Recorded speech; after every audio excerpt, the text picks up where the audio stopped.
Ah ah ah, eccomi qua. Ho espanso il mio cosmo e ho raggiunto il settimo senso ed ora sono diventato uno VTuber. Tutto questo per presentarvi all'interno della nostra amata rubrica Book Crossing finalmente il primo titolo fantasy della stagione. Io amo i romanzo fantasy, e voi? Oggi vi parlerò della trilogia degli Avatar, facente parte dei romanzi dei Regni Dimenticati, datate 1989.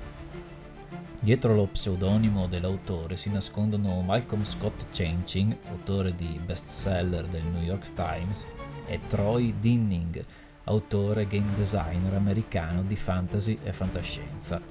È una trilogia abbastanza dimenticata e che non ha avuto grande successo nel nostro paese. Ma cosa volete che vi dica? A me è rimasta nel cuore. Cacciati dai cieli, gli dei vengono da un angolo all'altro della terra, partendo dalla città di Tantras per giungere fino alla lontana città degli Abissi, per riappropriarsi dei loro poteri perduti. Il malvagio Dissidio, l'ambiziosa Mistra ed Helm, guardiano dei cieli, sanno che, soltanto dopo aver ritrovato le leggendarie tavole del destino, lo scrigno dei loro desideri si schiuderà. Intanto, quattro eroi dall'oscuro passato giacciono vittime dei malefici di un misterioso amuleto, coinvolti in una lotta di potere all'ultimo sangue contro gli dei caduti e i loro spietati seguaci.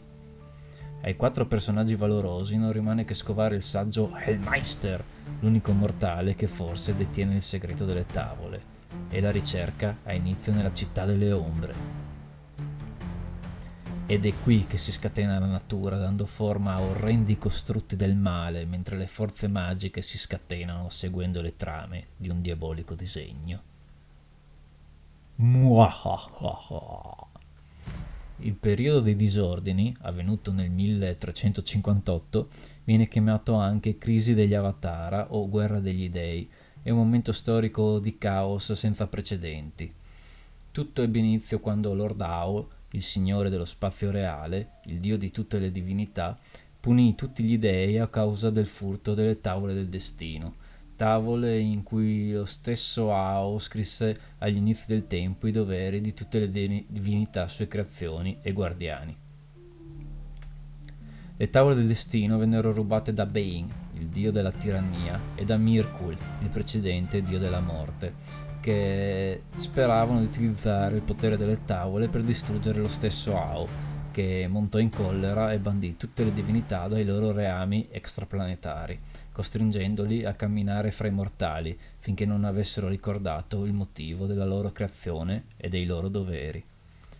Intanto le divinità da molto tempo non si occupavano più dei loro fedeli, troppo occupati con le loro meschine lotte intestine per il potere, ottenebrati a tal punto da dimenticare la presenza di Lord Ao. Soltanto Helm, il dio dei guardiani, venne risparmiato dalla collera di Ao, mantenendo il suo status divino a patto che stesse di guardia alle scale celesti, in modo tale che le divinità non tentassero di tornare ai propri domini.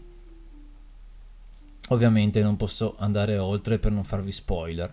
Questa trilogia per gli amanti del genere è davvero speciale e ve la consiglio. Sicuramente una chicca per chi ha amato i videogiochi della serie di Baldur's Gate.